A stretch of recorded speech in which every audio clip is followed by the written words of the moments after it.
जय जिनेन्द्र, सादर वंदन। જૈન સાહિત્ય એકેડેમી ટ્રસ્ટના મંચ ઉપર ઉપસ્થિત परम आदरणीय डॉक्टर धर्मचंद जी जैन ने प्रणाम और उनका विशेष स्वागत करते हुए हम फिर से एक बार आगम की अपनी इस व्याख्यान श्रेणी में आगे बढ़ रहे हैं। गए हफ्ते में सर ने हमें बहुत ही बखूबी से भगवती सूत्र की बात की, उसके बारे में काफी अच्छी तरह समझाया और उस अभ्यास के प्रति हमारी रुचि बढ़ाई। आगम के ये व्याख्यान श्रेणी डॉक्टर धर्मचंद जी जैन के ज्ञान से हमें बहुत उसका लाभ मिल रहा है, हम उससे लाभान्वित हो रहे हैं और हर शुक्रवार को एक से एक बढ़कर ऐसी नए व्याख्यान, नए विषय को चुनकर सर हमें आगम के प्रति अपना आगम के प्रति हमारी सिर्फ श्रद्धा नहीं बढ़ा रहे हैं, किंतु आगम के प्रति हमारे स्वाध्याय को दृढ़ करने की कोशिश करते हैं। आज डॉक्टर साहब हमारे साथ बात करने वाले हैं ज्ञाता धर्म कथा की। आदरणीय डॉक्टर धर्मचंद जी जैन इस मंच पर, जैन साहित्य एकेडमी ट्रस्ट के इस मंच पर सभी ट्रस्टी और सभी स्वाध्यायियों की ओर से आपका विनम्र अभिवादन करते हुए मैं आपको विनंती करती हूँ कि ज्ञाता धर्म कथा के बारे में हमें बात करें। ज्ञाता धर्म कथा ऐसी एक है ना कि जिसमें सभी को रस रुचि होती है। उदाहरण के रूप से कितनी सारी कथाएं, कितने सारे प्रतीक, कितना सारा समय, बहुत सारे समयों की बात उसमें आती है और जब वो हम डॉक्टर धर्मचंद जी जैन के मुख से सुनेंगे तभी हमें इसकी विशालता और विस्तृतता का पता चलेगा। तो सर, विनम्र विनंती के साथ मैं फिर से एक बार आपको विनंती करती हूँ कि इस व्याख्यान की ओर हमें ले जाए। डॉक्टर धर्मचंद जी जैन। चत्तारि शरणं पवज्जामि अरिहन्ते शरणं पवज्जामि सिद्धे शरणं पवज्जामि साहु शरणं पवज्जामि केवली पन्नत्तं धम्मं शरणं पवज्जामि। अरिहंत, सिद्ध, साधु और धर्म, इन चार की शरण लेता हूं। जैन साहित्य एकेडमी मुंबई के द्वारा संचालित इस पाठ्यक्रम के सभी प्रतिभागियों का अभिनंदन और जो आयोजक हैं डॉक्टर सेजल बेन सहित उन सबका भी अभिवादन। आज हम अंग सूत्र में जो छठे क्रमांक पर है, नाया धम्म कहावो, जिसको हिंदी और संस्कृत में ज्ञाता धर्म कथा कहा जाता है, उसके संबंध में जानेंगे। नाया धम्म कहावो ये बहुवचन का शब्द है प्राकृत में। कथाएं, ज्ञात कथाएं, ज्ञात और कथाएं। ज्ञात ये जो जाना गया है, जो दृष्टांत है, दृष्टि यानी देखा गया है, जाना गया है, और साथ ही कथाएं भी हैं। इनमें हमको इतिहास भी मिलता है और कल्पनात्मक रूपक दृष्टांत भी मिलते हैं, जिनके माध्यम से एक साधु को संयम में स्थिर किया गया है। साधु के संबंध में ही अधिकतर हमारे आगम भांति भांति से अनेक विचार प्रकट करते हैं और जब वो स्वाध्याय करें तो उनका संयम दृढ़ हो, इस दृष्टिकोण से उसमें कुछ न कुछ बात कही जाती है। श्रावक भी जो धर्मनिष्ठ हैं उनको भी उससे प्रेरणा प्राप्त होती है। जो संयम में रुचिशील साधक है उसे भी प्रेरणा प्राप्त होती है। ऐसा ही ये आगम है, नाया धम्म कहावो। ज्ञात्री धर्म कथा भी इसको कहा गया है, ज्ञाता धर्म कथा भी इसको कहा गया है। और ज्ञात का अर्थ जो अभयदेव सूरी हैं, जो इसके टीकाकार हैं, उन्होंने कहा है नायानीति ज्ञातानी। ज्ञात का अर्थ है उदाहरणानी, उदाहरण जो दिए गए हैं। ये उदाहरण प्रथम श्रुति स्कंद में है और धम्म कहावो ये द्वितीय श्रुति स्कंद में है, ऐसा उन्होंने प्रतिपादन किया है। लेकिन ये स्कंधों में बटा हुआ नहीं, इस तरह का प्रतिपादन दोनों में ही हमको प्रथम श्रुति स्कंद में भी धर्म कथाएं प्राप्त होती है और ज्ञात दृष्टांत प्राप्त होते हैं। धर्म कथानुयोग नाम का एक अनुयोग है, 4 अनुयोगों में।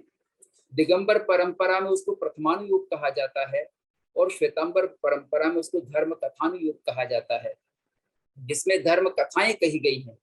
यद्यपि जो कथा शब्द है वो कहने के अर्थ में आता है, और स्वाध्याय के 5 भेदों में भी धर्म कथा आता है। स्वाध्याय के 5 भेद कौन से हैं? वाचना, प्रच्छना, परिवर्तना, अनुप्रेक्षा और धर्म कथा। ये स्वाध्याय के 5 भेद हैं। पहले हम वाचन करते हैं, किसी शास्त्र का वाचन करें, किसी साहित्य का वाचन करें तो पहले वाचना करते हैं। फिर उसके बाद उसमें कुछ समझ में नहीं आता है तो प्रश्ना करते हैं गुरु से या शिक्षक से, जो उसमें ज्यादा जानते हैं उनसे हम पूछते हैं समझ में नहीं आने पर। फिर जो पढ़ा है समझा है उसका परिवर्तना करते हैं, उसको दोहराते हैं। दोहराने के बाद फिर उस पर चिंतन मनन करते हैं, उसको कहा जाता है अनुप्रेक्षा। और ये सब हो जाने के बाद फिर दूसरों को जब कहा जाता है उसको कहते हैं धर्म कथा। धर्म कथा, धर्म को जब दूसरों के लिए प्रतिपादित किया जाता है तो उसे धर्म कथा कहा जाता है। तो ऐसी धर्म कथा अर्थ में तो सभी आगम धर्म कथा के पार्ट बन जाते हैं, किंतु जब केवल कथा की बात करते हैं तब अनुयोग में धर्म कथाओं को लिया गया है। तो वे धर्म कथाएं कई आगमों में हमको प्राप्त होती हैं, पर ज्ञाता धर्म कथा तो मुख्य रूप से धर्म कथा कथानुयोग का ही आगम है।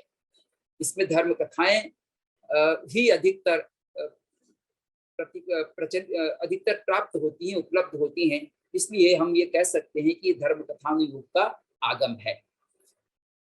अंग आगमों में इसको स्थान मिला है ये मुख्य रूप से। और 5वें अंग आगम का अध्ययन हमने गत सप्ताह किया था, भगवती सूत्र का, और अब कर रहे हैं 6ठे अंग आगम का, जो नया धम्म कहाव के रूप में। एक और जहां भगवती सूत्र में बहुत सारे प्रश्नोत्तर थे, बड़े तार्किक प्रश्न थे, दार्शनिक प्रश्न थे, जगत के बारे में, लोक के बारे में भी प्रश्न थे, बहुत ज्ञानवर्धक वो आगम है। और दूसरी ओर ये बहुत सरल तरीके से आगम की बात या कहें कि संयम की बात को पुष्ट किया गया है, चारित्र की बात को पुष्ट किया गया है, और इसमें इतिहास भी उपलब्ध है, और इसमें दर्शन भी उपलब्ध है, संस्कृति भी उपलब्ध है।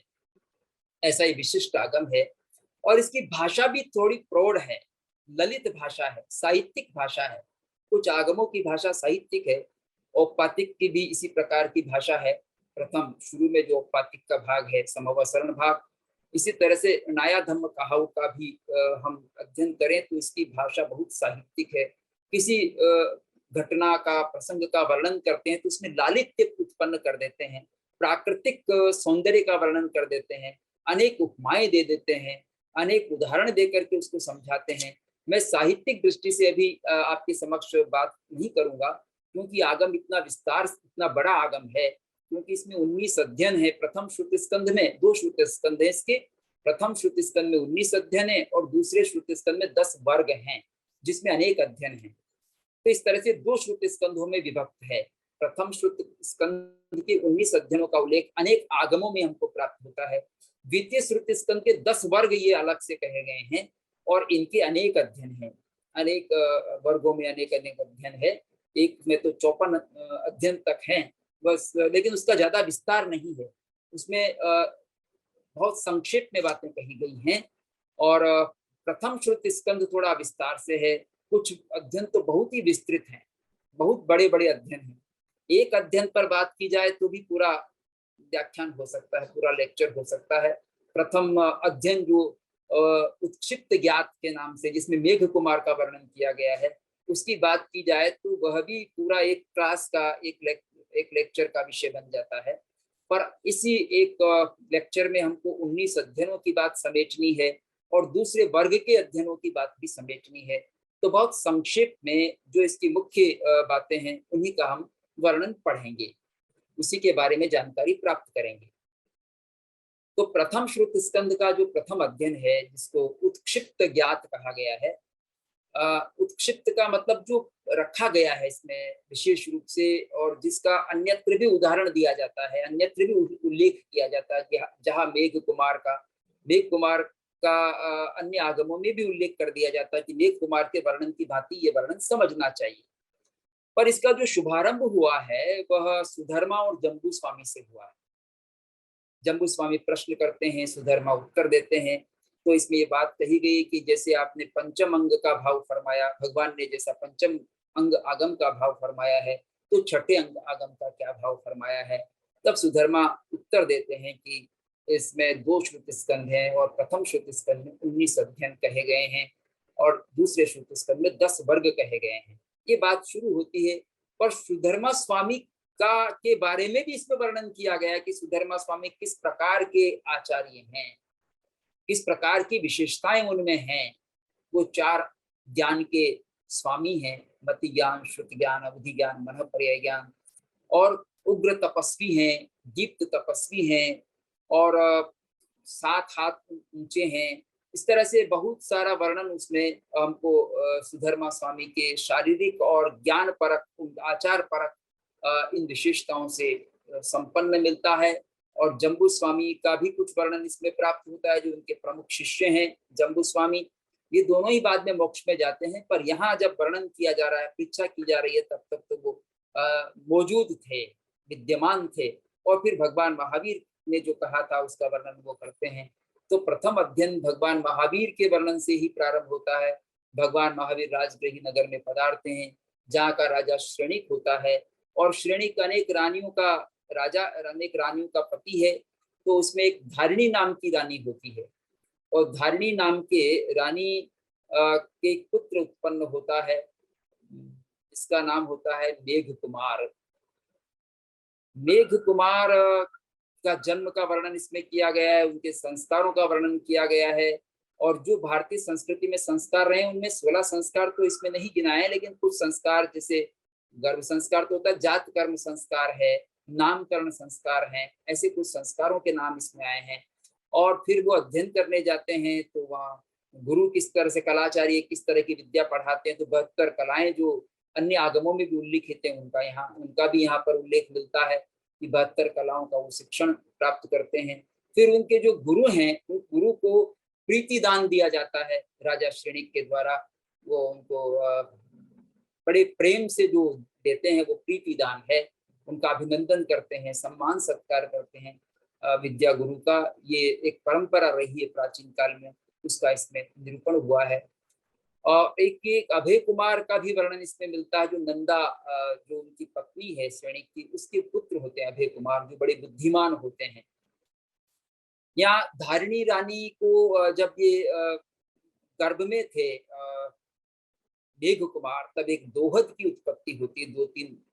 3 माह पश्चात दोहद उत्पन्न होता है, जो एक गर्भवती स्त्री को इच्छा उत्पन्न होती है, वैसी उसको दोहद कहा जाता है। तो दोहद की उत्पत्ति हुई तो ऐसी उत्पत्ति हो गई जो वर्षा ऋतु का समय नहीं था, और ये दोहद उत्पन्न हुआ कि सब जगह हरियाली हो, और मैं उसमें अटखेलियां करती हुई जाऊं, और वैताढ़ पर्वत पर पहुंचूं, और इस तरह का उनको भगवान की इस तरफ पर्वत पर जाऊं, इस तरह के वर्णन उसमें इस तरह की इच्छा पैदा होती है। वो इच्छा का पता चलता है श्रेणिक राजा को, तो श्रेणिक राजा बड़े असमंजस में पड़ जाते हैं कि अभी तो बादल है नहीं, बादलों की कहाँ से उत्पन्न करूं। और धारिणी क्षीण होती जा रही है, उस दोहद के कारण से बड़ी आर्त ध्यान में है, चिंतित है, शरीर से क्षीण हो गई है। जब अभय कुमार दर्शन करने जाते हैं, वंदन करने जाते हैं अपने पिता श्री श्रेणिक को, तब श्रेणिक कहते नहीं है, लेकिन वो उस समय खिन्न नजर आते हैं अभय कुमार को, शोक मग्न नजर आते हैं, या कहें कि वो उत्तर नहीं देते हैं श्रेणिक राजा अभय कुमार को। तो उनको वो पूछते हैं कि आप को क्या परेशानी है, क्या कष्ट है। तब श्रेणिक उनको बताते हैं कि इस प्रकार का तुम्हारी माँ को, जो सौतेली माँ है, उनको इस प्रकार का दोहद उत्पन्न हुआ है, उसको कैसे पूर्ण करूं। तो अभय कुमार यहाँ पर एक कहा जाता है कि उनके एक मित्र होते हैं जो स्वधर्म देवलोक में देव हैं। तो तपस्या करते हैं, पोषद करते हैं, 3 दिन की तपस्या करते हैं, जैसे श्री कृष्ण ने अंतगढ़ दशा सूत्र में तपस्या की, उसी प्रकार ये तपस्या करते हैं अभय कुमार। और फिर एक स्वधर्म देवलोक के जो देव हैं के मित्र वो आते हैं, फिर उनसे कहा जाता है कि भी तुमको इस प्रकार व्यक्ति शरीर के द्वारा ऐसी रचना करनी है, हमारी माता को ऐसा दोहद उत्पन्न हुआ है। तो उनकी इच्छा पूरी की जाती है अभय कुमार के द्वारा, और वो हरियाली वगैरह वहाँ पर होती है, सब कुछ है। तो मेघ कुमार का फिर जन्म होने के पश्चात अध्ययन इत्यादि होता है और सब तरह से वो जब योग्य हो जाते हैं तो उनका विवाह कर दिया जाता है 8 कन्याओं के द्वारा। जो राजकन्याएं होती हैं एक ही दिन में विवाह कर दिया जाता है। अब विवाह करने के पश्चात की परंपरा रही है कि जो पिता है, दूल्हे का पिता है, वो प्रीति दान देता था। तो 8 ही कन्याओं को 8 करोड़ स्वर्ण मुद्राएं और रजत मुद्राएं दी गई और भी बहुत सारी जो सुविधाएं एक परिवार चलाने के लिए होती वो सारी को प्रीति दान में दी गई। अब मेघ कुमार ने उन सबका वितरण अपनी अपनी 8 वधुओं को कर दिया है। लेकिन उसी समय भगवान महावीर का पदार्पण होता है और ये पता चलता है मेघ कुमार को कि ये सब कहाँ जा रहे हैं, लोग सब इकट्ठे होकर के कहाँ जा रहे हैं। तो कंचुकी के द्वारा बताया जाता है कि ये सब भगवान महावीर पधारे हैं, उनका उपदेश श्रवण करने के लिए जा रहे हैं। था बच्चा पुत्र भी तैयारी के साथ राजगृही नगरी के मध्य में होकर के और वहां पहुंचते हैं, उपदेश सुनते हैं। उपदेश श्रवण करने के पश्चात उनको वैराग्य उत्पन्न हो जाता है और भावना बनती है कि वो दीक्षा ग्रहण कर लें, प्रवर्जित हो जाएं। अपने माता पिता को कहते हैं कि मेरी बड़ी इच्छा है, भगवान पर श्रद्धा है और मैं दीक्षा अंगीकार करना चाहता हूँ। तो माता धारिणी बड़ी दुखी होती है और कहती है मेरे तुम तो इकलौते पुत्र हो और मैं तेरी इच्छा नहीं है कि तुम इस प्रकार से संयम को अंगीकार करो। श्रेणिक के तो अनेक पुत्र थे लेकिन ये धारिणी का इकलौता पुत्र था। दोनों माता पिता के साथ संवाद होता है, वो बहुत परीक्षा करते हैं लेकिन मेघ कुमार दृढ़ रहते हैं। श्री कृष्ण भी श्री कृष्ण ने यहाँ पर श्रेणिक राजा का ही वर्णन है। श्रेणिक राजा के जब संतुष्ट हो गए, धारिणी माता संतुष्ट हो गई तो मेघ कुमार को दीक्षा दी जाती है और दीक्षा देने के पश्चात वे जब दीक्षित हो जाते हैं भगवान महावीर के पास, तब उस रात्रि में ये परंपरा है कि जो जिन्होंने पहले दीक्षा अंगीकार किए वो वरिष्ठ होते हैं साधु, उनको रात्निक कहा जाता है। रात्निक संत हैं। रात्निक इसलिए कि रत्नत्रय में वो श्रेष्ठ हैं। रत्न से रात्निक शब्द बना है। रत्न का क्या है? त्रिरत्न ही रत्न है, सम्यक दर्शन ज्ञान चारित्र। जो इसकी आराधना करने में अधिक वरिष्ठ हैं वो रात्निक संत कहलाते हैं। तो रात्निक संतों के क्रम से इनका जो क्रम है वो सबके बाद में आता है और एक द्वार के पास इनकी शैया की व्यवस्था होती है, बिस्तर इनका वहां लगता है द्वार के पास। तो द्वार के पास से रात्रि में कुछ संतों का जब आवागमन होता है किसी भी प्रयोजन से, परिष्ठापनिका समिति के प्रयोजन से भी हो सकता है, किसी को लघु शंका है या और कोई प्रयोजन है या कोई स्वाध्याय वगैरह करते समय उसके बाद में भी रात्रि में बाहर निकलते हैं तो उनको जाना होता है, तो उनके पैर की टक्कर लगती है मेघ कुमार को और मेघ कुमार को रात्रि में नींद नहीं आती है। तब बड़ा विचार करते हैं मेघ मुनि की मैं तो तब राजकुमार था, तब कितना आनंद था, सब मेरी कितना सम्मान करते थे, माता पिता भी कितना मुझे आदर देते थे और जितने कर्मचारी थे कितना आदर देते थे। मैं यहाँ कहाँ फंस गया, कहाँ इसमें संयम में आ गया। वो बड़े दुखी होते हैं, आर्त ध्यान करने लगते हैं। सवेरे सोचते हैं कि मैं भगवान महावीर की सेवा में जाऊंगा और उनको कह दूंगा कि मैं तो वापस गृहस्थ जीवन अंगीकार करना चाहता हूँ। तो भगवान तो केवल ज्ञानी थे। जब वो प्रातःकाल सेवा में जाते हैं भगवान की में, तब पहले ही उनको ज्ञात हो जाता है कि मेघ कुमार क्यों आ रहे हैं, मेघ मुनि क्यों आ रहे हैं। भगवान उनसे कह देते कि तुम्हारे मन में इस प्रकार का भाव उत्पन्न हुआ है कि हाँ हुआ है, कि छोड़कर जाने का भाव उत्पन्न हुआ है। तब वो कहते हैं कि अरे तुम भूल गए हो पिछले भव में तुमने कितना सहन किया है, कितनी साधना की है, उसको तुम भूल गए हो। और पिछले 2 भवों का वो वर्णन करते हैं भगवान, उनके समक्ष रखते हैं। तो एक तो उन दोनों भव में वो हाथी होते हैं। 2 भव, इस भव के पहले के जो 2 भव हैं उन 2 भव में, पहले भव में जब वो थे यानी अभी के भव से तीसरा भव पहले का, उसमें वो सुमेरु प्रभ नाम के हाथी थे और बड़े श्वेत वर्ण के हाथी थे। लंबाई चौड़ाई शरीर बलिष्ठ सब कुछ उनका अच्छा था और 1000 हाथियों के वो नायक थे, सब कुछ अच्छा था। लेकिन एक बार जब जंगल में किसी प्रकार का तूफान आया, आग लगी, तो वो वहां से भागे और एक ऐसी जगह पर चले गए बचने के लिए जहां पर कीचड़ था, करदम था। उस कीचड़ में फंस जाते हैं और कीचड़ में से निकल नहीं पाते, निकलने की कोशिश करते तो निकल नहीं पाते हैं। और एक युवा हाथी जो पहले उनसे द्वेष रखता था वो और उन पर प्रहार करता है, वहीं उनका देहांत हो जाता है। देहांत होने के बाद फिर वो वही पर्वत श्रृंखला में ही पुनः हाथी के रूप में उत्पन्न हो जाते हैं। हाथी जब वो बनते हैं तब जो मेघ मुनि का ही पूर्व भव है, मेरु प्रभाती बनते हैं और हाथी के रूप में वो फिर उसी तरह से अनेक हाथियों के नायक होते हैं और वर्ण आदि में भी सुंदर होते हैं। ऐसे हाथी के भव में उनके बड़े शांत स्वभाव के रहते हैं। उनके मन में एक बार जाति स्मरण ज्ञान उनको उत्पन्न हो जाता है। मेरे में पूर्व भव में इस प्रकार था, दुखी था, तो उनके मन में अन्य प्राणियों के प्रति करुणा भाव जाग जाता है। तो एक बार फिर जंगल में आग लगती है तो उसके पहले वो एक मैदान साफ करते हैं और मैदान साफ करके वहाँ खड़े हो जाते हैं। वहाँ अनेक प्राणी जो जंगल में, क्योंकि जंगल में जहाँ जहाँ घास फूस है, जहाँ पेड़ पौधे हैं, वहाँ ही आग लगती है। जो खाली जगह पर वहाँ आग नहीं पकड़ी जाती। तो ऐसे खाली स्थान पर सब प्राणी आने लगते हैं। वहाँ उन्होंने जब अपने खुजलाने के लिए एक पाँव ऊंचा किया था तब वहाँ एक खरगोश आकर बैठ गया उनके पैर के नीचे। जब वो पाँव नीचे रखने लगे तो खरगोश उनको लगा कि ये तो पाँव रखूंगा तो खरगोश मर जाएगा। उनको अनुकंपा पैदा होती है, अनुकंपा भाव आता है, करुणा भाव जागता है और करुणा भाव जागने से वो संसार को परित कर लेते हैं, सीमित कर लेते हैं। ये भगवान ने भी कहा है कि तुमने प्राणानुभूत, प्राणानुकंपा, जीवानुकंपा, भूतानुकंपा, सत्वानुकंपा से तुमने संसार को परित यानी सीमित कर लिया।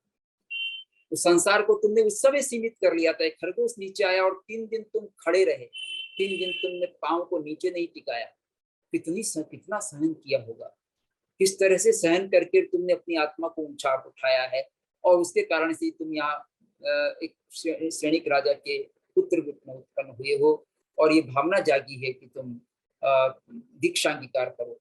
ये देखिए इसमें एक वर्णन ये भी आया है, स्वप्न पाठक होते हैं। स्वप्न आता है इसके पहले, मेघ कुमार के जन्म के पहले माता धारिणी को स्वप्न आता है और स्वप्न ये आता है कि एक आकाश से उतरता हुआ हाथी उनके प्रवेश करता मुख में, ऐसा ही महास्वप्न है।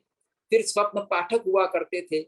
राजा ने जब ये सुना स्वप्न तो स्वप्न पाठकों को बुलाया। तो स्वप्न विद्या का भी हमको इसमें उल्लेख मिलता है, जहाँ ये कहा गया है कि 42 प्रकार के स्वप्न होते हैं और 30 प्रकार के महास्वप्न होते हैं, ऐसे 72 प्रकार के स्वप्न होते हैं। और स्वप्न विद्या के जानकार स्वप्न पाठक हुआ करते थे, उनको बुलाया गया और उन्होंने ये बताया कि इनको एक महास्वप्न आया है। और ये भी बात वहाँ कही गई कि 14 प्रकार के महास्वप्न तीर्थंकर की माता को और वर्ती की माता को आते हैं। इसी तरह से वासुदेव की माता को 7 स्वप्न आते हैं और बलदेव की माता को 4 स्वप्न आते हैं। मांडलिक राजा को 1 स्वप्न आता है, माता को 1 स्वप्न आता है। तो ये भी उसी प्रकार से या तो एक अच्छा राजा बनेगा या ये संयम भी अंगीकार कर सकता है, ऐसी भविष्यवाणी स्वप्न पाठकों ने की थी। तो उसमें ये राजा भी बन सकते थे और या फिर ये साधु भी बन सकते थे। तो साधु की बात यहाँ पर उनके वैराग्य जाने से उत्पन्न हो गई, भगवान का प्रवचन सुनने से हो गई। तो यहाँ फिर जब वो मेघ कुमार को ये याद दिलाया जाता है कि तुम इस प्रकार से हाथी थे और तुमने इस प्रकार से अनुकंपा की, उस खरगोश की रक्षा की, उस पर अनुकंपा की और उसी का परिणाम है कि तुम्हारे में इस प्रकार का भाव उत्पन्न हुआ है। तो तुमने जब महासंसार को सीमित कर लिया, बिना सम्यक्त्व की प्राप्ति के भी कर लिया, तो यहाँ तो तुम साधु बने हो, सम्यक्त्व युक्त हो गए हो। जागो और अब संयम सहन करना सीखो। जैन धर्म क्षमा भाव और सहनशीलता को महत्व देता है साधु समुदाय के लिए और गृहस्थों के लिए भी उसी बात को कहता है। अगर आत्म साधना में चलना है तो सहन करना चाहिए, ऐसा कहा जाता है। परिवार भी तब चलता है जब सहिष्णुता होती है। जहाँ सहिष्णुता नहीं होती वहाँ परिवार में संप नहीं रहता, परिवार में समन्वय नहीं होता, सामरस्य नहीं होता, परिवार ठीक से नहीं चलता। सब अपना अपना मत रख करके चलेंगे तो समन्वय स्थापित नहीं होगा। एक दूसरे की बात को समझना, सहन करना, क्षमा भाव रखना, ये अच्छे परिवार के लक्षण होते हैं। तो ऐसे ही साधु समुदाय में भी जब आत्मिक उन्नति करनी हो तो सहनशील बनना पड़ता है। तो वो सहनशीलता ध्यान दिलाई गई भगवान महावीर के द्वारा और फिर उन्होंने ये संकल्प किया कि मैं पूरे शरीर पर मेरा अधिकार नहीं रखता, केवल आंखों के अलावा, आंखों से बस दर्शन करूंगा, भगवान की आंखों से देखूंगा और ईर्ष्या समिति का पालन करूंगा। बाकी मेरे शरीर का कुछ भी हो तो मुझे कोई चिंता नहीं है। इस प्रकार का एक संकल्प उनके मन में जागता है और वो फिर एक अच्छे संत बनते हैं, तपस्या करते हैं और भिक्षु प्रतिमा का आराधन करते हैं। 1 मास की भिक्षु प्रतिमा, फिर गुण रत्न संवत्सर तप करते हैं, फिर समाधि वो संलेखना संथारा करते हैं, समाधि वर्ण प्राप्त करते हैं और फिर सर्वार सिद्ध विमान में 33 सागरोपम की आयु में उत्पन्न होते हैं। फिर महाविधि क्षेत्र में आकर के और वो केवल ज्ञान प्राप्त करके सिद्ध हो जाएंगे। ऐसा वर्णन विस्तार से इसमें हुआ है। बहुत सारी बातें इसमें आई हैं, जो स्वप्न की भी बातें हैं और 5 अभिगम की भी बात है, 8 स्वस्तिक भी, 8 जो मंगल हैं स्वस्तिक आदि की भी बात इसमें आई है। तो इस तरह से अध्ययन बड़ा विस्तृत अध्ययन है। इसमें दूसरा जो अध्ययन है उसकी बात हम करना चाहेंगे। दूसरा अध्ययन ये एक बात इसमें मैं ये कहना चाहूंगा कि जब दीक्षित होते हैं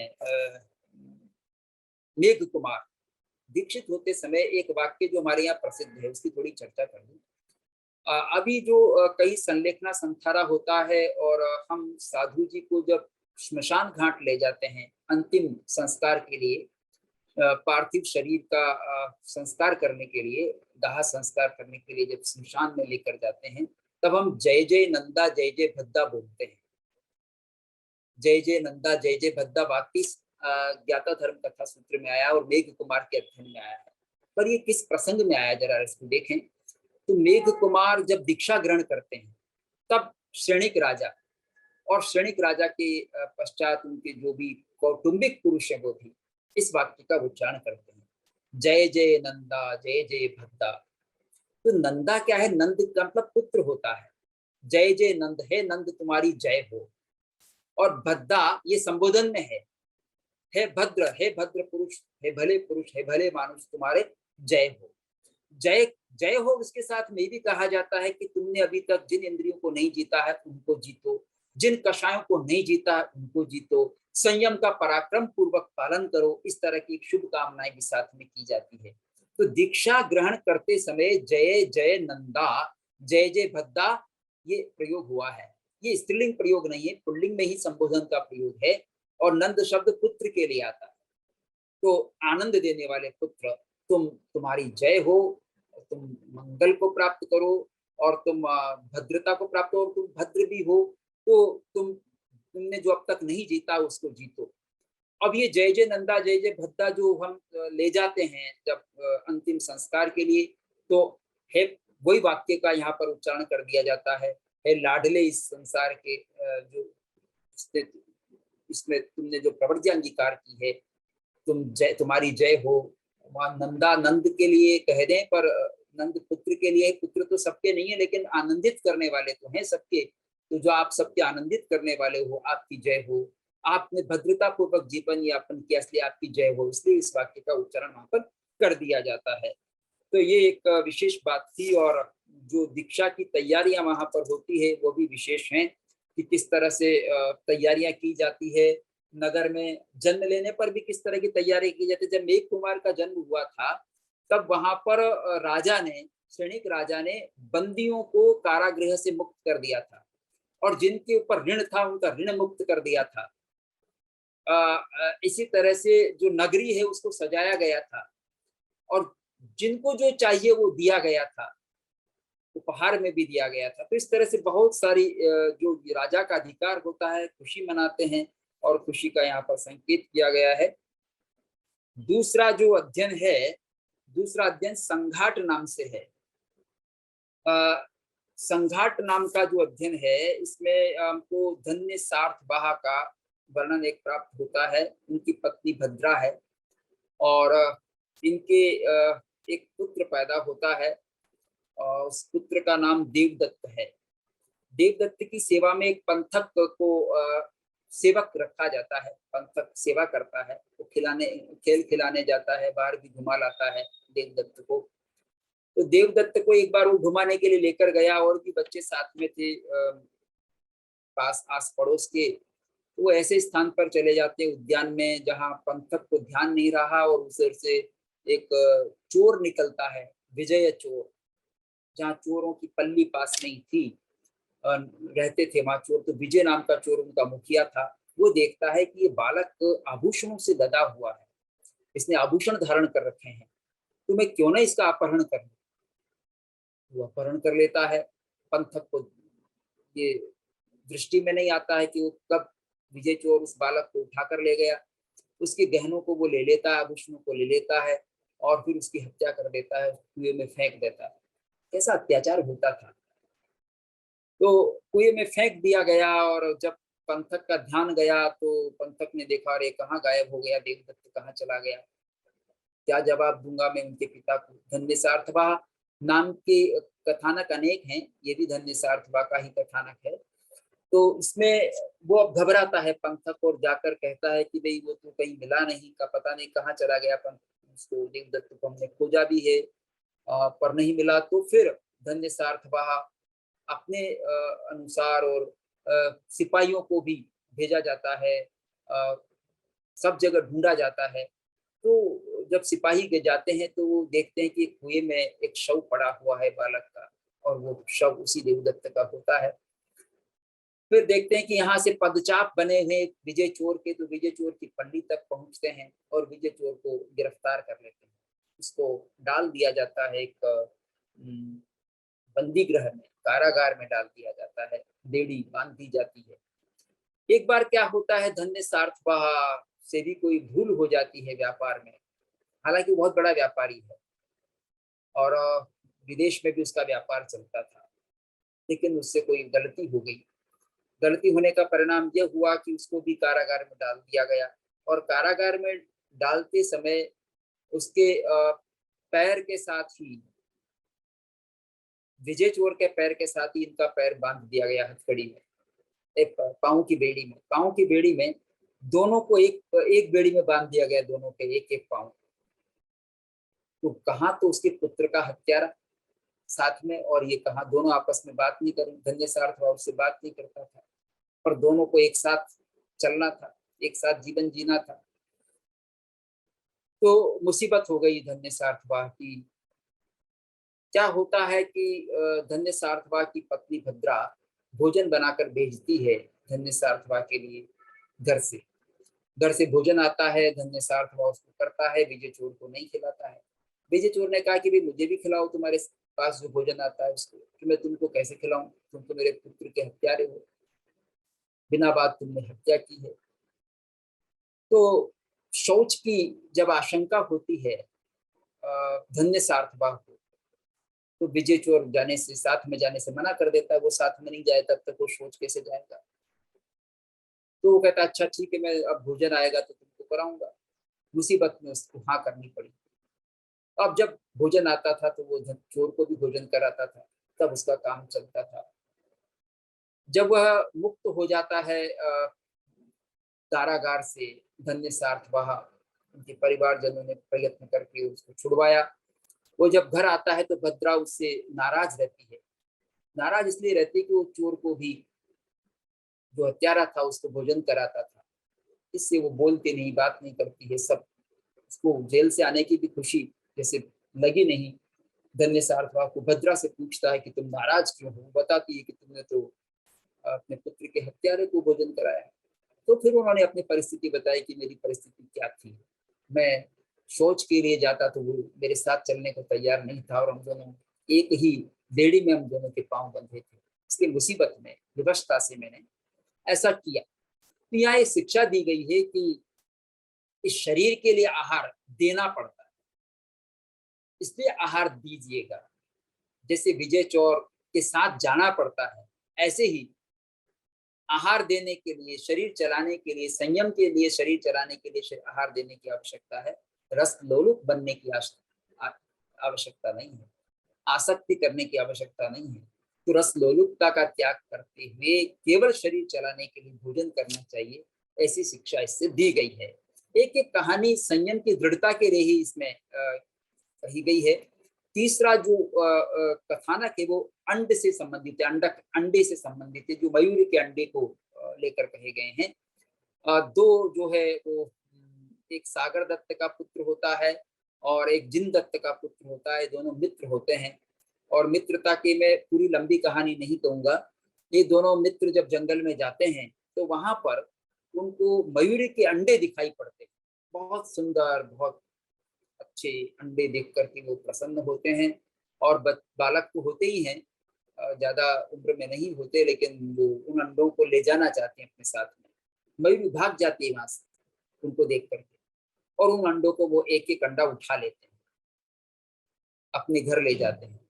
अब उनमें जो जिन दत्त है, उनका जिन दत्त का पुत्र है, वो तो निशंक रहता है, उस अंडे को एक स्थान पर रख देता है, उसको छेड़छाड़ नहीं करता है। और जो सागर दत्त का पुत्र है वो बार बार उठाकर देखता है कि अब बच्चा निकलेगा, अब बच्चा निकलेगा, बार बार उठाकर देखता है, शंकाशील रहता है। तो शंकाशील होने से, बार बार उठाकर देखने से उसमें से कोई अंडे में से मुर्गी, वो मयूरी पैदा नहीं होती है, मयूर पैदा नहीं होता है। और जो निशंक उसको रख देता है उसमें से मयूर निकल आता है। यहाँ शिक्षा देना चाहते हैं आगमकार कि जो भगवान के वचनों के प्रति शंकाशील है उसको लाभ नहीं होता। जो निशंक होकर के भगवान के वचनों का आदर करता है और भगवान के वचनों का पालन करता है, उसको सिद्धि प्राप्त होती है। ये एक शिक्षा इसके साथ में दी गई। ऐसे ही जो चौथा अध्ययन है, पूर्व अध्ययन, उसमें ये शिक्षा, जिसमें दो कछुओं का दृष्टांत आता है। संक्षेप में कह रहा हूं। मालू का कच्छ में जो दो कछुए हैं, कछुए तो बहुत सारे हैं लेकिन दो कछुए वो साथ में एक हृद से, झील से बाहर निकल करके आते हैं, और उनको सियार दिखाई पड़ते हैं। दो सियार हैं, सियार दिखाई पड़ते हैं दूर से, श्रृगाल जिसे कहा जाता है। श्रृगालों को देख करके और वो अपने अंगों को सिकोड़ लेते हैं। अंगों को सिकोड़ने के बाद कछुए में ये खूबी होती है कि उसको फिर कोई कितना भी उलटो पुलटो, कितना भी कोशिश करो, उसको कुछ नुकसान नहीं पहुंचा सकते। सियार आते हैं, लेकिन जब इंद्रियों का गोपन उन्होंने कर लिया है अपनी, तो फिर उसको सियार कुछ नहीं बिगाड़ पाता। लेकिन सियार वापस जब दूर चले जाते हैं तो एक कछुआ अपने अंगों को बाहर निकाल लेता है। बाहर निकालने के समय उसने देखा नहीं कि सियार ज्यादा दूर नहीं है, और एक अपने अंगों को बाहर नहीं निकालता एक कछुआ। तो जो अंगों को बाहर निकालता है उसके ऊपर टूट पड़ते हैं वो सियार, और उसको नोच करके समाप्त कर देते हैं, उसके अंगों को खा जाते हैं। और जो अपने को गोपन करके रखता है उसका सियार कुछ नहीं बिगाड़ सकता। तो यहाँ भी शिक्षा दी गई है कि जो अपने इंद्रियों को गोपन करके रखता है, पांचों इंद्रियों को संयम में रखता है, वो संयम की अनुपालना ठीक करता है, उसको सिद्धि की प्राप्ति होती है। और जो इंद्रियों को संयम में नहीं रख पाता, भ्रष्ट हो जाता है, वह साधु जीवन अंगीकार करके भी सफल नहीं होता है। ये सारे साधु सफल जीवन जीते हों ऐसा आवश्यक नहीं है। इसलिए इंद्रियों का जो गोपन करते हैं वो उन्हीं का साधु जीवन सफल है, ये शिक्षा दी गई है। पांचवा जो अध्ययन है वो शैलक नाम का है, पर इसमें बहुत बड़ा कथानक है, बहुत सारा वर्णन इसमें आता है। इसका जो शुभारंभ हुआ वो तो थावच्चा पुत्र से हुआ है। थावच्चा पुत्र, थावच्चा नाम की माता का जो पुत्र है वो थावच्चा पुत्र कहलाता है। वो थावच्चा पुत्र बड़ा ही योग्य पुत्र होता है, और एक अकेलौता पुत्र होता है थावच्चा का। भगवान अरिष्टनेमि का वो उपदेश सुनने के लिए जाता है जन समुदाय के साथ में, और उपदेश सुनने के बाद वैराग्य का भाव जाग जाता है। अरिष्टनेमि के समय में कृष्ण भी होते हैं, श्री कृष्ण होते हैं। तो माता को वो समझाता है, माता स्वीकार तो नहीं करती है, श्री कृष्ण भी समझाते हैं। श्री कृष्ण ने जब कहा कि भाई तुम क्यों दीक्षा लेना चाहते हो, यही सब कुछ कर सकते हो और सब कुछ तुम्हारी यहाँ पर जितनी इच्छाएं सब पूरी हो जाएंगी, तो वो थावच्चा पुत्र कहता है कि दो बातों की तुम पूर्ति करो कि मैं जरा को प्राप्त नहीं हूँ और मृत्यु को प्राप्त नहीं हूँ, यानी बुढ़ापा नहीं आवे और मृत्यु ना हो। इन दो बातों का अगर तुम समाधान कर दो तो मैं दीक्षा अंगीकार नहीं करूंगा। श्री कृष्ण कहते हैं कि इन दोनों का समाधान मैं नहीं कर सकता। तो थावच्चा पुत्र फिर दीक्षा अंगीकार कर लेते हैं, और 1000 राजकुमारों के साथ और दूसरे जो कुटुंबी लोग हैं उनके साथ में दीक्षा अंगीकार करते हैं थावच्चा पुत्र। और थावच्चा पुत्र उस दीक्षा का बड़े अच्छे ढंग से निर्वाह करते हैं। उनका अनेक लोगों उनसे प्रभावित होकर के भी दीक्षित होते हैं। उनमें एक सुदर्शन सेठ होता है, जो सुदर्शन सेठ पहले शुक परिव्राजक का को मानने वाला होता है, और शुक परिव्राजक का वर्णन भी इसमें आता है जो वैदिक परंपरा के हैं। उनका ये मानना था कि दो प्रकार की शुद्धि होती है, एक द्रव्य शुद्धि होती है, एक भाव शुद्धि होती है। द्रव्य शुद्धि में हम स्नान आदि करते हैं और दूसरी शुद्धियां करते हैं, भाव शुद्धि में भाव की शुद्धि होती है। तो द्रव्य शुद्धि भी उतनी ही महत्वपूर्ण है जितनी भाव शुद्धि है। और थावच्चा पुत्र उनको समझाता है सुदर्शन को कि भाव शुद्धि ज्यादा महत्वपूर्ण है द्रव्य शुद्धि की अपेक्षा, क्योंकि द्रव्य शुद्धि हो जाने पर भी भाव शुद्धि नहीं होगी, भावों की शुद्धि और ज्यादा महत्वपूर्ण है। अगर द्रव्य शुद्धि करने के लिए हम हिंसा करते हैं, जल आदि की हिंसा करते हैं, अग्नि की हिंसा करते हैं, पृथ्वी की हिंसा करते हैं, तो वो हिंसा त्याज्य है, ऐसा कहा जाता है। और एक उदाहरण दिया जाता है जो शुक को समझाने में दिया गया। शुक परिव्राजक जब सुदर्शन सेठ समझ गया, या सुदर्शन अलग सुदर्शन है, तो वह शुक के पास जाता है। शुक लेकिन कुछ उत्तर नहीं देता। शुक को पहले शुक का शिष्य होता है, लेकिन अब शुक परिव्राजक से प्रभावित नहीं है और उसको दो प्रकार का धर्म बताया जाता है। विनय धर्म दो प्रकार का है। विनय धर्म का मतलब हुआ आचार धर्म, एक तो अगार धर्म, एक अनगार धर्म है। तो अनगार धर्म तो साधु जीवन है, आगार धर्म जो है वो अगार धर्म श्रावक का जीवन है, वो श्रावक व्रत अंगीकार कर लेता है सुदर्शन सेठ। तो शुक परिव्राजक को जब कहा जाता है मैंने तो अब विनय अंगीकार कर लिया है, एक श्रावक बन गया हूँ, तो शुक परिव्राजक संवाद करने जाता है थावच्चा पुत्र से। उस संवाद को भी यहाँ पर दिया गया है और संवाद भी काफी लंबा है। तो उसमें एक बात ये कही गई कि भाई यात्रा क्या है। शुक ने पूछा कि यात्रा है ज्ञान, दर्शन, चारित्र, तप और संयम के साथ जीवन का निर्वाह करना, ये यात्रा है। इस यात्रा में ही सही यात्रा यही है। और इस प्रकार से और भी प्रश्न किए जाते हैं। एक प्रश्न यहाँ पर वो भी दिखाया गया जिसका वर्णन भगवती सूत्र में आता है, सरिसवया का। वहां पूछा जाता है कि सरिसवया भक्षे या भक्षे। सरिसवया की अर्थ क्या है ये हम समझेंगे। तो सरिसवया प्राकृत शब्द है, सदृश वय वाले, एक अर्थ तो ये होता है। और एक होता है सरसप, सरसों, सरसों के जो दाने हैं वो, और एक सदृश वय वाले, ये दोनों अर्थ उसके निकलते हैं प्राकृत शब्द के। तो भक्षे के भक्षे, तो थावच्चा पुत्र कहता है कि भक्षे भी है भक्षे भी है। तो ये किस आधार पर कहा जा रहा है कि जो सदृश वय के हैं, समान वय के हैं, समान कुल के हैं, जाति के हैं, आयु में हैं, अध्ययन में है, जो भी हैं, वो अभक्ष्य होते हैं। और जो सरसप के दाने होते हैं वो भक्ष्य हो सकते हैं, अभक्ष्य भी हो सकते हैं। कि वो अभक्ष्य भक्ष्य कैसे होते हैं कि जो उनमें सचित्त है वो अभक्ष्य हैं, जो अचित्त है वो भक्ष्य हैं। फिर अचित्त में भी दो तरह के होते हैं, एक होते हैं प्रासुक, एक होते हैं अप्रासुक। जो अप्रासुक है वो अभक्ष्य हैं और जो प्रासुक है वो भक्ष्य हैं। फिर प्रासुक में भी दो तरह के होते हैं, याचित एक है, याचित मांगा गया है नहीं मांगा गया है, अजयाचित है वो भक्ष्य है, याचित है वो भक्ष्य है। इस तरह से उसमें ये ज्ञान दिया जाता है। तो वो भी प्रभावित हो जाता है। शुक परिव्राजक और थावच्चा पुत्र के पास दीक्षा अंगीकार कर लेते हैं। तो इस तरह से शुक परिव्राजक भी एक बड़े शिष्य बन जाते हैं और वो अपने समुदाय के साथ अलग विचरण करते हैं। शुक उनसे प्रभावित होते हैं। फिर शेलक राजा, शेलक राजर्षि, शेलक इसका अध्ययन का नाम है। शेलक राजर्षि शुक से प्रभावित होते हैं जो जैन धर्म को पालन कर रहे हैं। तो शैलक राजा 12 व्रत अंगीकार करते हैं, फिर साधु भी बन जाते हैं और कई साधुओं के वो मुखिया हो जाते हैं।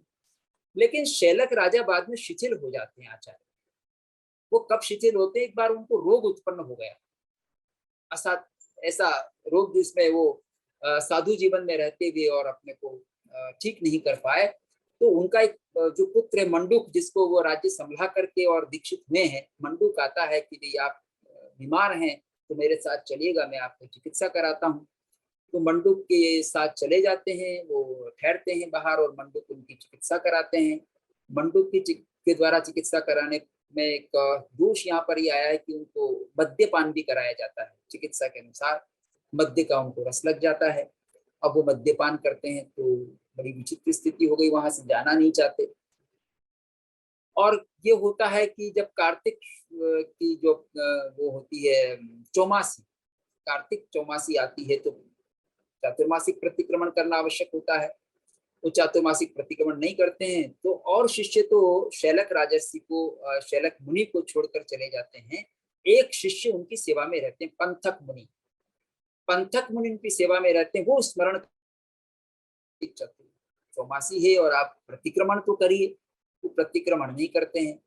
फिर बाद में उनको ध्यान आता है, अरे मैं क्या कर रहा हूँ, मैंने तो साधु जीवन अंगीकार किया था और मैं ये बात भी नहीं सुन रहा हूँ प्रतिक्रमण की भी, और उनको अपने पर एक पश्चाताप होता है, सब मुनि मुझे छोड़कर चले गए हैं, मैं क्या करने लगा हूँ।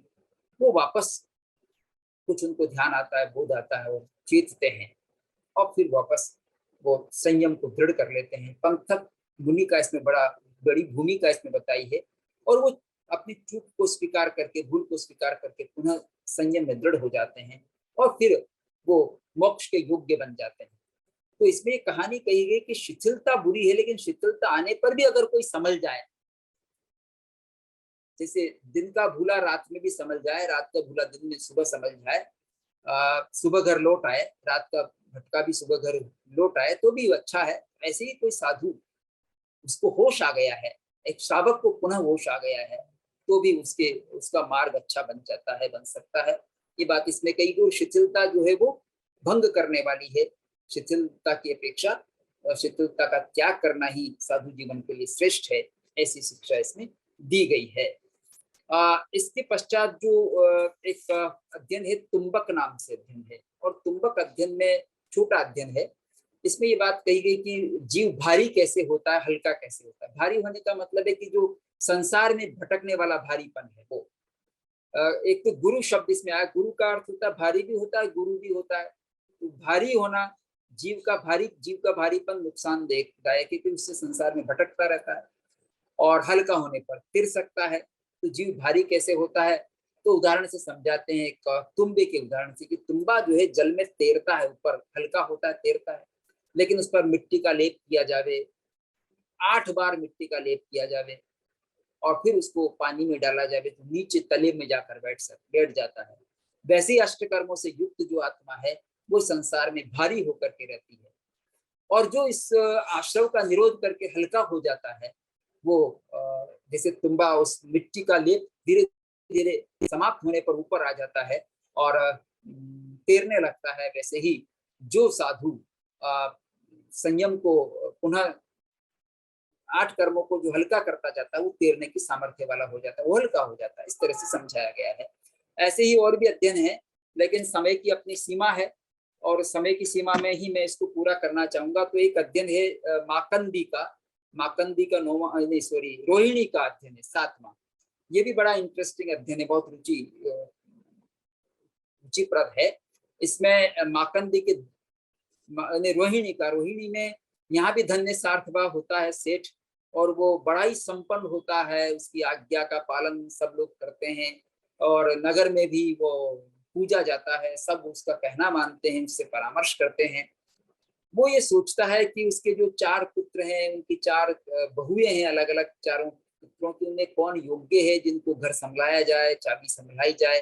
तो चारों की परीक्षा करता है। ये प्रसिद्ध कहानी, मैं समझता हूँ सबको ये ध्यान में होगी। तो 5-5 दाने शाली के देता है। शाली जो बीज युक्त छिलके सहित जो चावल है वो शाली है, धान है। उस धान के 5-5 दाने चारे बहुओं को देता है, और वो भी ऐसे ही नहीं, पूरे ज्ञाति जनों को बुलाकर, रिश्तेदारों को बुलाकर, और बड़ा जीवन करता है। जीवन करके उनके समक्ष 4 बहुओं को बुलाया जाता है, और उनको 5-5 दाने दिए जाते हैं।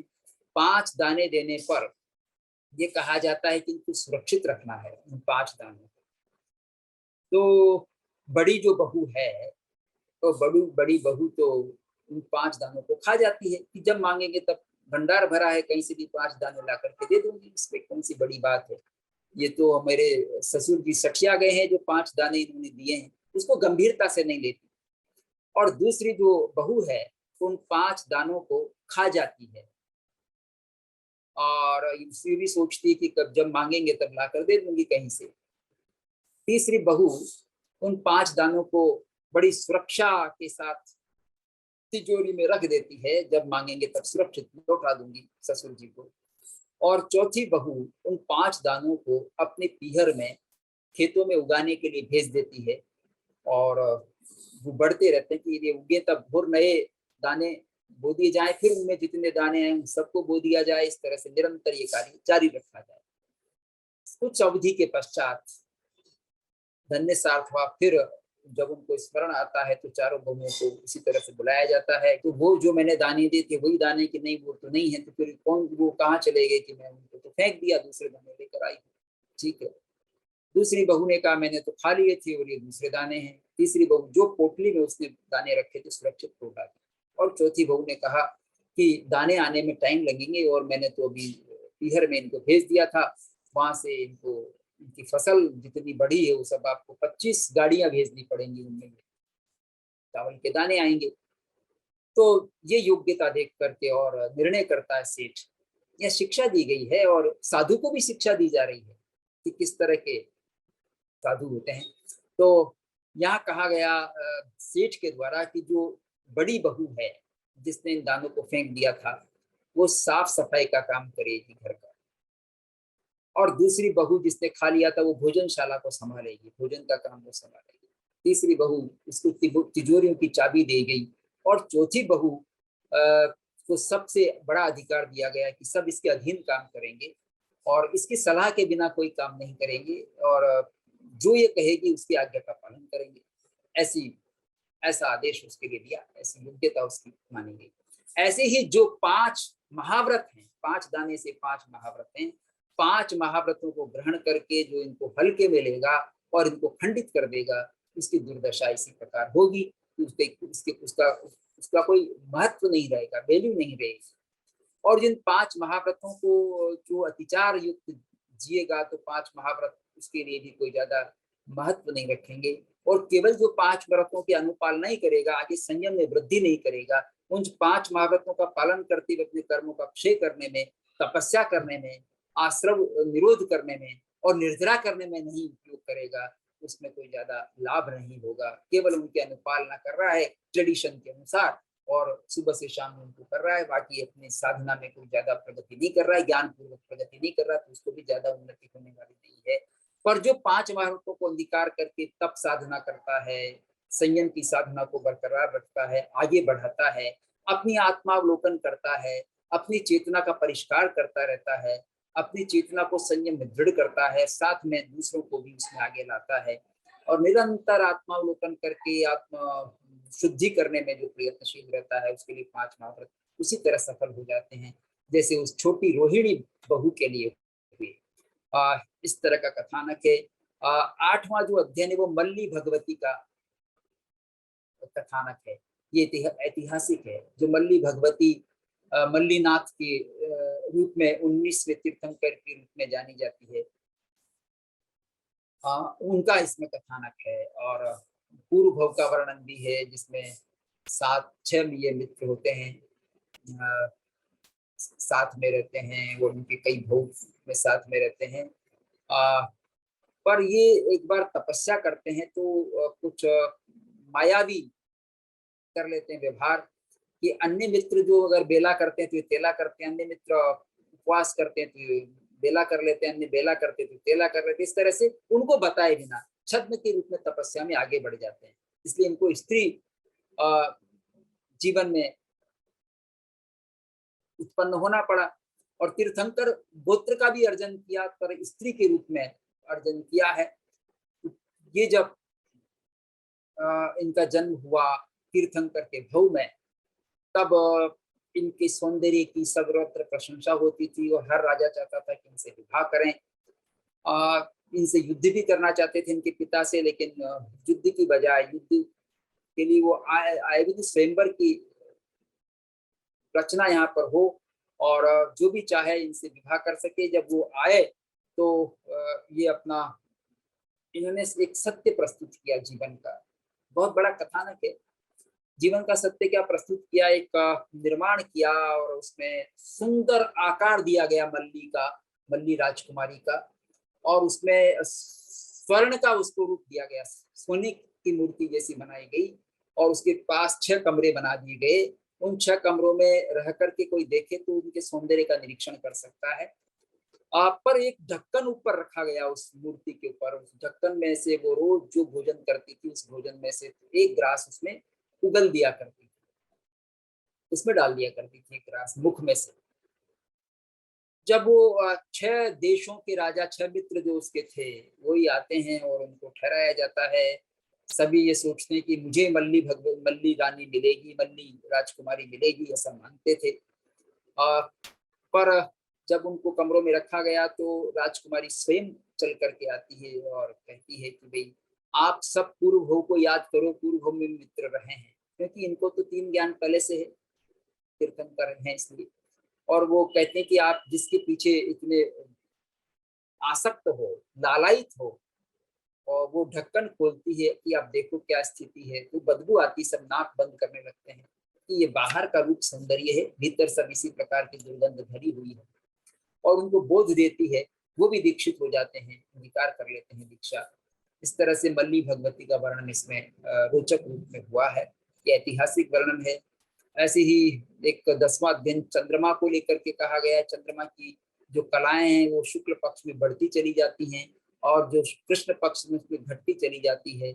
ऐसे ही कोई साधु जीवन अंगीकार करके अपने को वृद्धि को प्राप्त करता है संयम में, और कोई घटता चला जाता है। एक दावत द्रव वृक्ष का उदाहरण दिया गया कि समुद्री हवाएं जो कहीं पूरब से आती हैं, कहीं पश्चिम से आती हैं या अन्य दिशाओं से आती है, तो कुछ वृक्ष तो हरे भरे होते हैं और कुछ वृक्ष सूख जाते हैं।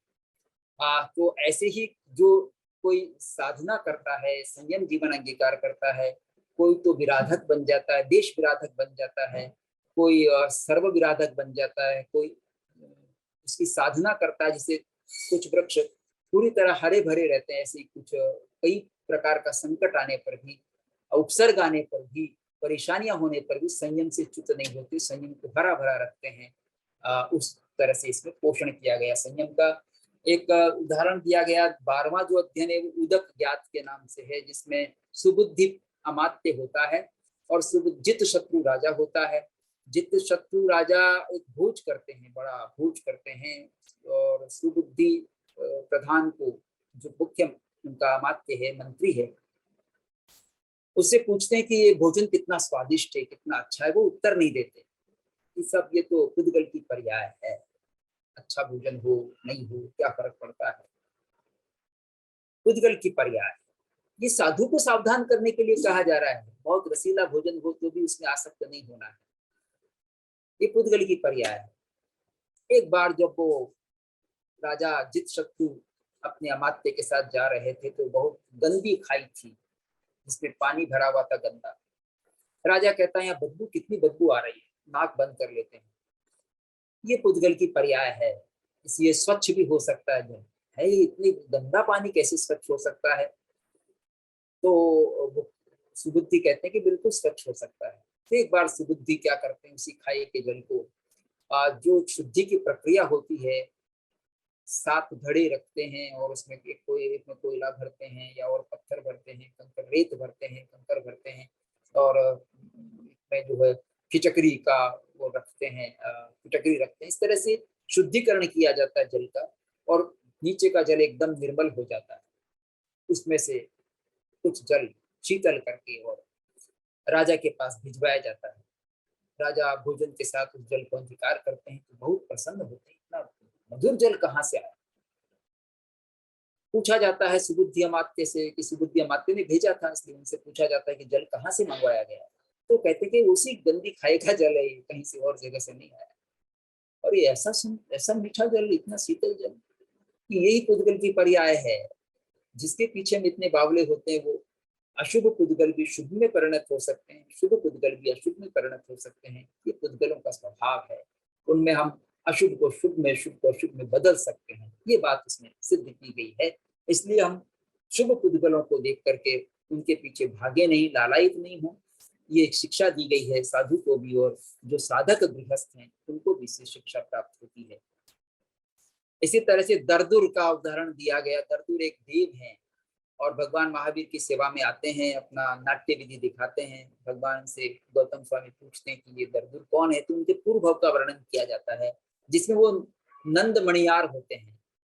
और नंद मणियार जो है वो एक बहुत ही समाज सेवी का रूप अंगीकार कर लेते हैं, जो उस नगरी में अनेक प्रकार की बावड़ियां बनाते हैं, सेवा करते हैं, चिकित्सालय, शालाएं, दानशालाएं आदि में खुलते हैं।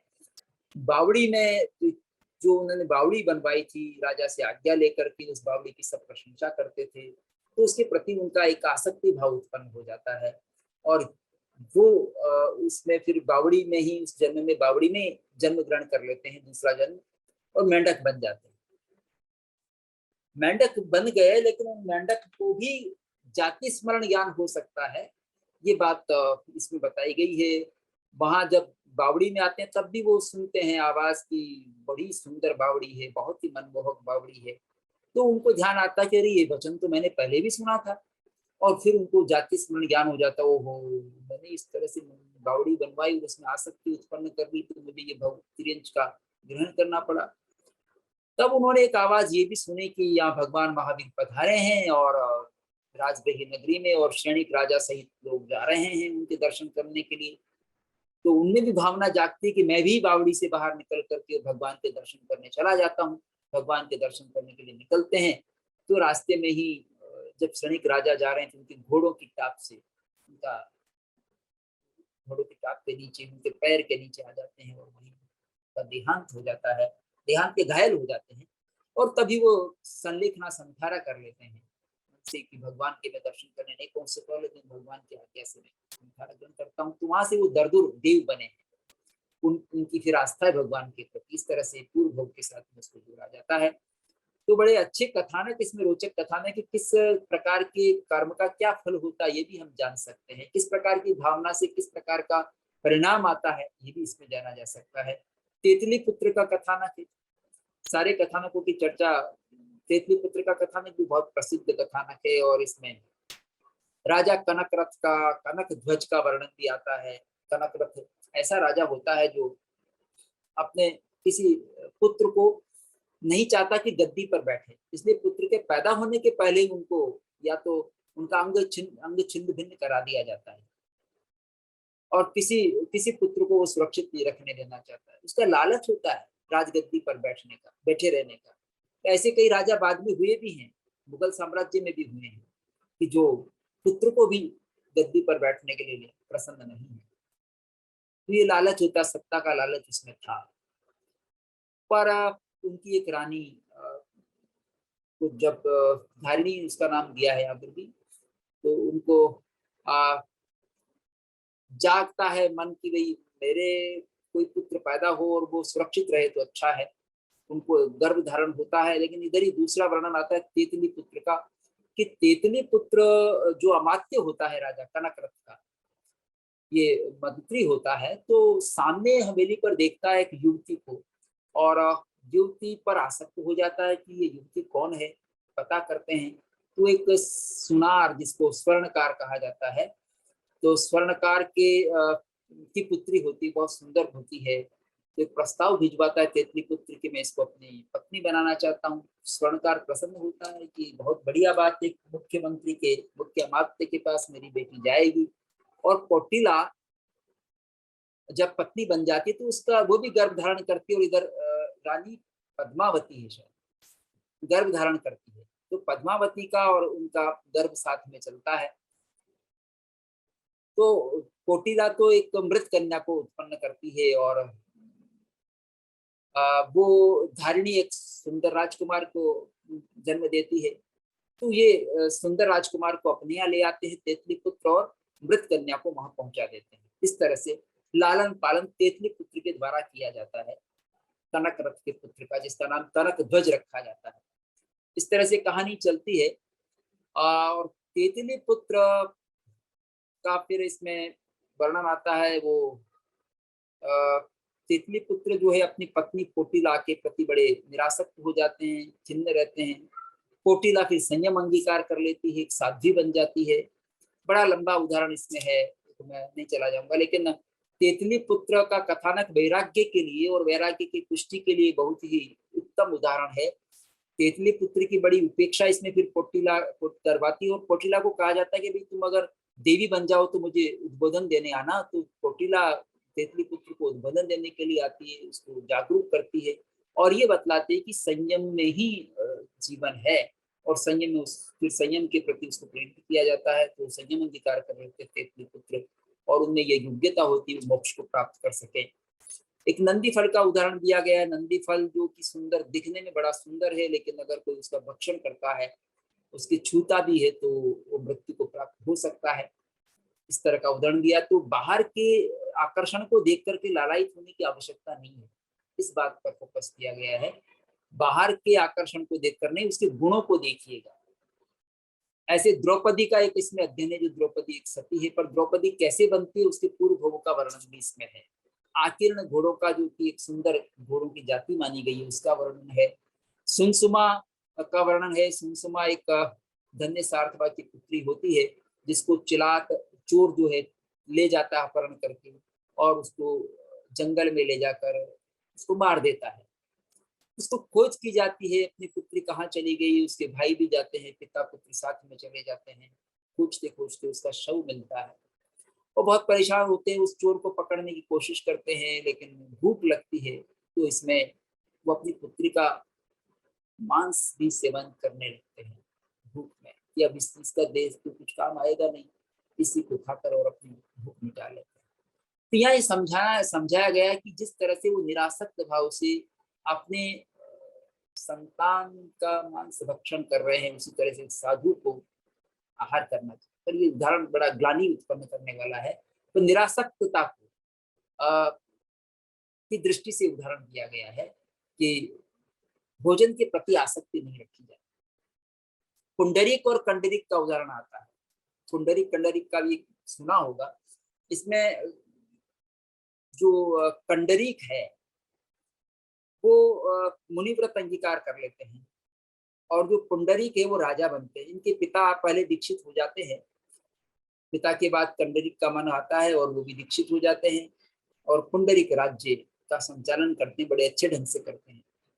कंडरीक एक बार अस्वस्थ हो जाते हैं, बीमार पड़ जाते हैं, तो पुंडरीक उनको अपने यहाँ ले आते हैं, दानशाला में उनको रखते हैं कि मैं इनकी चिकित्सा कराऊंगा। चिकित्सा उनकी हो जाती है। चिकित्सा के बाद में वहां से जाने का मन नहीं करता है, और उनको भोगों में रुचि उत्पन्न हो जाती है। कंडरीक कच्चे हैं, पुंडरीक पक्के हैं। कंडरीक को भोगों में रुचि उत्पन्न हो जाती है। पुंडरीक देखते हैं कि इनका चिकित्सा हो गई और भाई अभी भी संयमी जीवन का जो नियम है उसका पालन नहीं कर रहे हैं और यहीं बैठे हैं। वो उनको कहते भी हैं कि क्या बात है, आपकी संयम में रुचि नहीं रही क्या? तो कहते हैं नहीं, मेरे को तो ये अब इधर आकर्षण हो गया। तो वो कहते हैं कि अच्छा ठीक है, मैं संयम में अंगीकार कर लेता हूँ और राज्य का संचालन आप करिएगा। पुंडरीक अपने राज्य को छोड़ करके वो संयम अंगीकार कर लेते हैं। संयम में भी अपना पराक्रम दिखाते हैं और बड़े अच्छे ढंग से संयम का पालन करते हैं। और कंडरीक कच्चे हो जाते हैं। 3 दिन जब राज्य का पालन करते हैं, तभी उनको बहुत खाने का बहुत खा जाते हैं, उसमें से पेट बीमार हो जाता है, मृत्यु को प्राप्त हो जाते हैं, नरक में चले जाते हैं। और इधर पुंडरीक जो है वो अपनी आत्मा का उद्धार कर लेते हैं। तो जो संयम अंगीकार करके भी कोई भ्रष्ट हो सकता है, और कोई जो पहले भोगों में था वह भी संयम में जा सकता है। असल में साधु जीवन अंगीकार कर लेना महत्वपूर्ण नहीं है, भोगों में रुचि का समाप्त होना महत्वपूर्ण है। भोगों में किसकी रुचि समाप्त हुई है? भोग एक गृहस्थ की भी रुचि कम हो सकती है भोगों में, वो भी अपने को कंट्रोल कर सकता है और भोगों में रुचि उसकी पूरी तरह से भी जा सकती है। पर संयम अंगीकार करने पर भी अगर भोगों में रुचि होती है तो संयम का कोई महत्व नहीं रह जाता। ये बात इसमें बताई गई है। इस तरह से ये 19 अध्ययन है। और जो दूसरा वर्ग जिसमें 10 दूसरा श्रुत स्कंद जिसमें 10 वर्ग हैं, वो लगभग एक ही तरह के हैं। और इसमें वर्णन किया गया है इंद्राणियों के पूर्व भोग का। जो इंद्राणियां हैं, इंद्र की पत्नियां हैं, उनके पूर्व भोगों का वर्णन किया गया है कि वो पूर्व भोग में किस तरह से उन्होंने संयम की साधना की, उसमें किस प्रकार से दोष लगा, फिर वो किस प्रकार से इंद्राणी बनी है।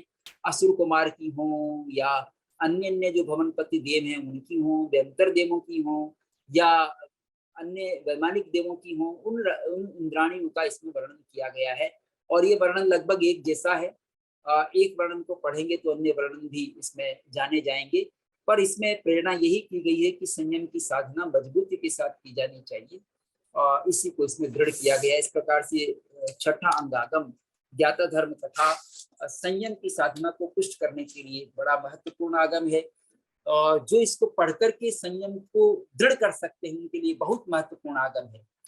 देखिए, जैसा जो पात्र होता है वो उस आगम को महत्व देकर के भी अपने जीवन को ऊंचा उठा सकता है। कुछ लोग कथा के माध्यम से समझते हैं, रूपक के माध्यम से समझते हैं, उनके लिए आगम महत्वपूर्ण है।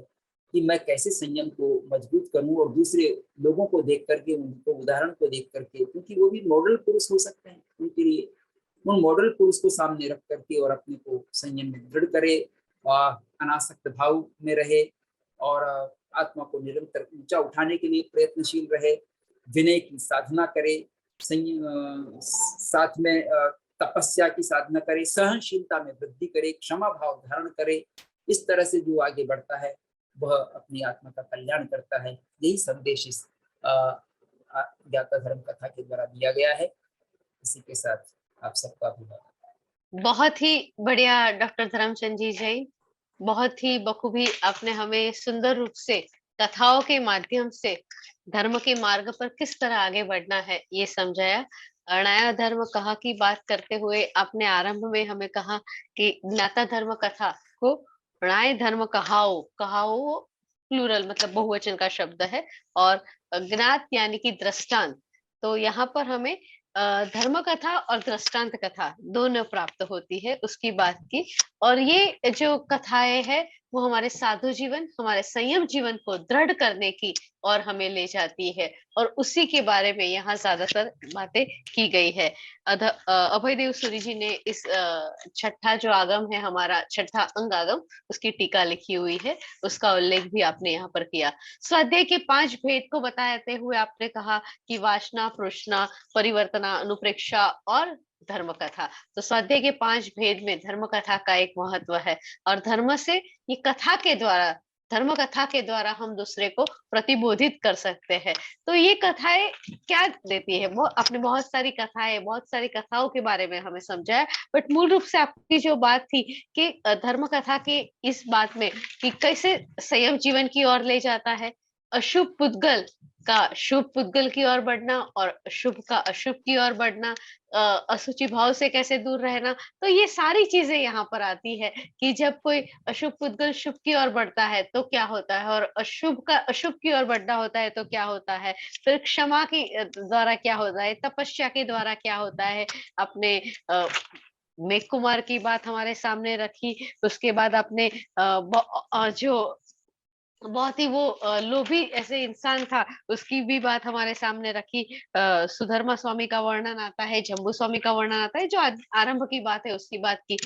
14 स्वप्न, स्वप्न विद्या के पाठक।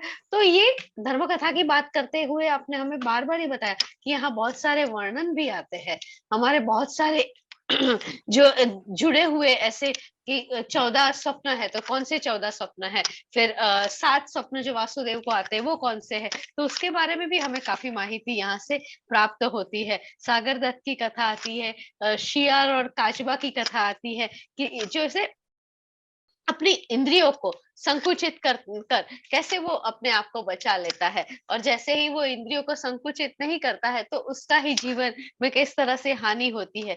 भगवान की वासना पर जो श्रद्धा नहीं रखता है उसका क्या होता है, ऐसे बात भी यहाँ पर आपने हमें। अरिष्ट नेमी के बारे में आपने कहा कि उसका भी वर्णन यहाँ पर आता है, द्रौपदी का वर्णन भी आता है, फिर दीक्षा का वर्णन। और दीक्षा की बात करते करते आपने हमें ये भी समझाया कि आज जब हम जय जय नंदा या जय जय भद्दा कहते हैं, जब किसी साधु भगवंत को जब ले जाते हैं उनकी अंतिम यात्रा के समय, तो उसका कहाँ से उसका आरंभ हुआ था और उसका अर्थ क्या होता है। तो आज जब कुछ लोग बोलते हैं तो उनको तुरंत उसका अर्थ भी आपने हमें आज समझाया है। तो ऐसी बहुत सारी कथाओं की बात करते करते धर्म के मार्ग पर जाना और ये धर्म के मार्ग पर ले जाने वाले इस आगम का आपने हमें बहुत ही अच्छा परिचय दिया है। सर, यहाँ ज्यादा प्रश्न नहीं आए हैं, किंतु 1 या 2 प्रश्न आए हैं, अगर आपकी अनुमति हो तो आपके सामने प्रस्तुत करूं। हाँ, रखिए। सर, एक प्रश्न योगेश जी का आया है। बीच में हमने बात की थी आपकी बातों में कि जो वो लोभी वृत्ति का इंसान होता है, तो वहां आपने कहा था कि एक मुगल राजा भी ऐसा था जो बहुत ही लोभी वृत्ति का था। तो वो जानना चाहते हैं कि कौन सा वो मुगल राजा था जो लोभी वृत्ति का था। आपने कहा था सर कि वो बच्चों को जिंदा नहीं रहने देते ताकि वो राज्य में ही रह पाए, वो एक कथा की बात आपने कही थी। हाँ, नहीं, अपने पुत्रों को बैठना नहीं देना चाहते थे। हाँ जी। उनमें औरंगजेब भी रहे, जो अपने पुत्रों को नहीं बैठने देना चाहते थे गद्दी पर। Right sir. तो जो अपने पुत्रों को गादी नहीं देना चाहते थे, ऐसे उनका नाम पूछा था और आपने वो नाम बता दिया है सर, थैंक यू। सर और एक सवाल व्हाट्सएप पे आया है कि जो जिस तरह की धर्म कथा जैन आगम में है, क्या ऐसी धर्म कथा अन्य धर्मों के धर्म ग्रंथों में भी हाँ प्राप्त बिल्कुल हो? है, बौद्धों में भी इस प्रकार की कुछ कथाएं हैं और बौद्धों में मिलती है, और एक आध जो वैदिक परंपरा उसमें भी मिलती है इस प्रकार की कथाएं। बौद्धों में भी 2-4 कथाएं इनमें से मेल खाती हैं, वहां भी आई हैं, तो थोड़ा थोड़ा अंतर मिलता है। और एक अंतिम सवाल है सर कि आगम जो ज्ञाता धर्म कथा है उसमें कुल कितनी कथाएं होगी अंदाज से? इसमें 19 अध्ययन की 19 कथाएं हैं प्रथम श्रुति स्कंद में, और दूसरे में कोई ज्यादा महत्व की नहीं है कथाएं, वहां भी है लेकिन ये 19 को ज्यादा महत्व दीजिएगा। 19 में अवान्तर कथाएं भी हैं, उन कथाओं में ही कथाएं जुड़ी हुई हैं, पर मुख्य के आधार पर 19 ही कहेंगे, उन कथाओं के साथ उनको जोड़ दिया गया है। Thank you sir. सभी की कुतूहलता और जो संशय थे मन में उसका उत्तर मिल गया होगा, मैं ऐसा मानती हूँ। और आज कथा सुनते सुनते सचमुच बहुत ही अच्छा लगा, क्योंकि बचपन से हमेशा माता पिता के मुंह से कथा सुनी है, गुरुदेव के मुंह से कथा सुनी है, और जब भी कोई कथा कहता है तो कथा के माध्यम से वो बात तुरंत समझ में आती है। और सर आज आप भी एकदम हमें हमारे दादाजी की तरह कथा कह रहे थे, धर्म की बात हमें सिखा रहे थे। तो अरे बहुत ही अच्छा लगा कि हर कैसे अलग-अलग सीख उससे प्राप्त हुई है। तो यहाँ पर ही अगर आपकी आज्ञा के साथ हम अनुमति चाहते हैं, और आज का इस व्याख्यान बहुत ही सुंदर रहा है, और फिर से अगले शुक्रवार आपसे और एक ज्ञान प्रकाश हम प्राप्त करेंगे। प्रणाम सर। Thank you.